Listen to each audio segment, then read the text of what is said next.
now, in theory, this should fit on the side.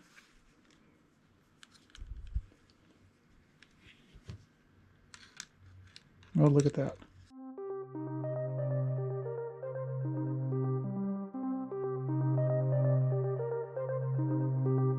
I'm Bill, and this is Buffalo Air Park. Let's dive in. Alright, another video, but a little different this time. So again, I'm going to show you, well, not again, but I haven't showed you this camera. This is what I used to film the air show. And hopefully you got to see that video, and I mentioned in there that I made a ton of mistakes. Didn't get what I wanted, forgot to turn this microphone on, but anyway, I'll just do a quick breakdown. Oh, and I have this piece here that I'm going to show you what hopefully will alleviate this problem. But anyway, Olympus OM-D, it's a micro four thirds. Here it says that the E M1 Mark II. So it's a small compact camera shot in, like I said, the micro four thirds, but it's super easy. You can probably see here in my hand. It's really simple and easy to use. Walk around an air show. The lens is a Olympus 12. Hold on, I gotta see. You probably can't see that. 12 to 40 millimeter and 2.8. So it's wide enough for low light and light enough. The whole setup here is really nice, and I'm just shooting 1080. I'm not shooting 4K with this, so it works perfectly. And you saw in the air show video, when it did work, it shot pretty good video. Again, my settings are all wrong. I'll go over that later. But the biggest issue I had on that day is that my screen back here, I'll just turn this on real quick.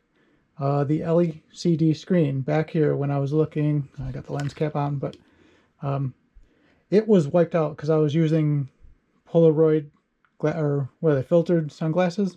Polarized sunglasses. So I couldn't see anything. I can't use my viewfinder. Can you see that? Because see how the cable for the mic sticks out? You end up, when you put your head in here, you just end up hitting your head.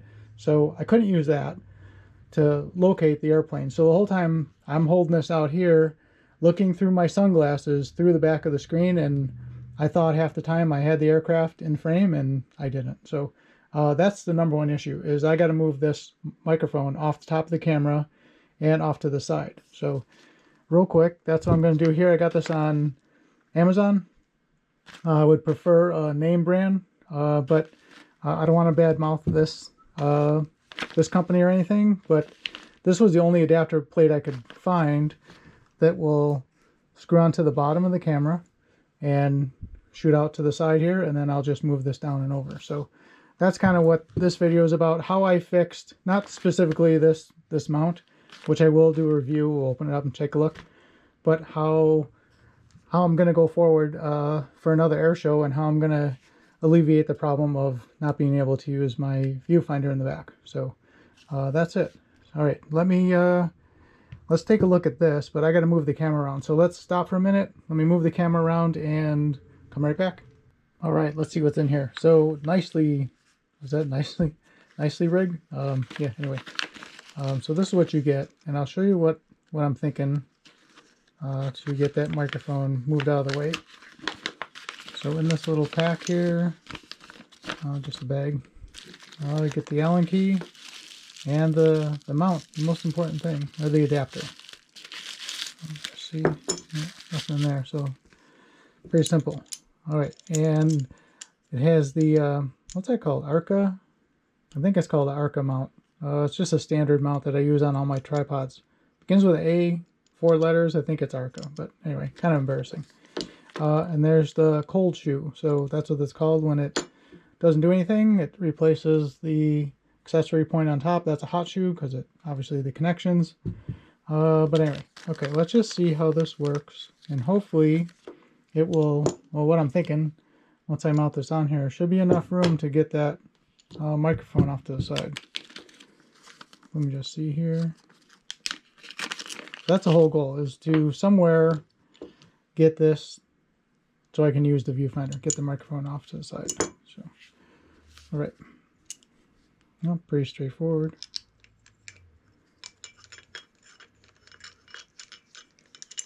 Hopefully you can see that.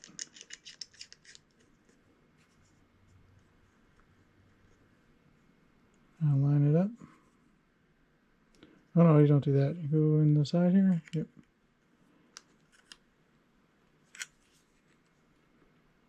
Make sure it's level. So it is kind of nice. You have the other 1/4 inch threaded port here, so you're not losing anything on the bottom. You're gaining, you can see you're gaining thickness, of course, but yeah. Looks like that'll work for me, hopefully. Let's see if it's spaced out enough on the side here. So tighten it up one more time.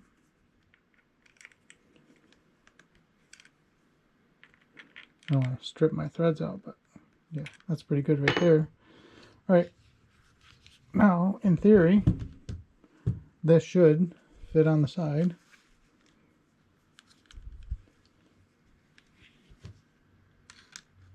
Oh, look at that. And then, oh, that's kind of nice. Okay, so the little arrow thing here, there's a, oh yeah, there's a stop. Okay, so it's open here in the back, and I'll spin it around.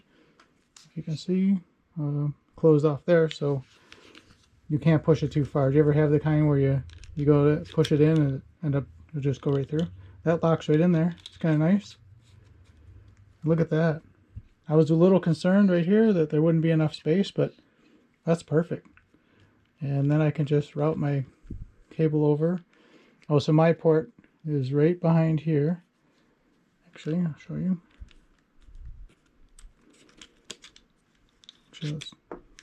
Yeah, so it's right on this cover. Right there. So that would be the only issue, is getting that cable in there. Just wind it on the other side. Like that. You know, something like that. I'll have to mess with that, but yeah, right there.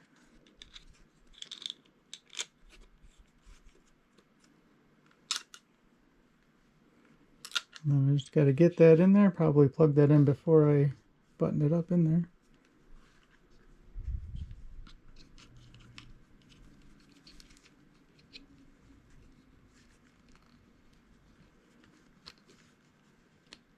Yeah. And then you can, obviously you can get a little neater with the cables, but there it is. All right, so that's doable. The only thing is, let me just feel this. Yeah, a lot of time when I'm shooting, yeah, I can still get to the lens. Yeah, so check that out. You can see that. Mounts it off to the side. Actually, that's pretty good. Yeah, so I'm pretty impressed. It's a nice frame. It's aluminum, pretty heavy duty, at least from what I can see. Machining looks good on it. Yeah, it looks good, and that should take care of the problem. So now, power it on. I'll pull my lens cap off real quick. Yeah, fired up my mic. I do have to set the microphone so it automatically turns on. I had it one time and then I don't know what I did. It's probably a sequence of press and hold. Yeah, so now it's on. But I do have to set that up so that when I turn the camera on, the mic automatically turns on, not where I forget to turn it on. But yeah, there it is. And you can see it's already recording. Well, not recording, but monitoring the volume. So that's pretty cool. Yeah, see, that was the other thing I got to fix. See, when you shut it off, it should have powered off. But anyway, I will go through the manual and figure that out. Yeah, so that's it. So, all right. That's all. I wanted to show you how that is. I'll go through the settings of my camera. Maybe you're interested of what I learned. But for right now, that was just a review of that bracket to get the microphone off to the side. And yeah, it allows me now perfect access to the viewfinder. So a lot easier for tracking these airplanes because they're moving so fast. And like I said, sunglasses or whatever, I just couldn't see it on the back of the screen. So, all right, let me stop the camera here and we'll go over the review, or I'll go over my settings of my camera, and that'll be about it for this video. So, all right, let me move on. All right, let me show you my settings. So this is what I had, well, what I changed it to also. Hopefully you can see all this. All right. So I'm just going to show you the biggest thing that I had to change was continuous autofocus.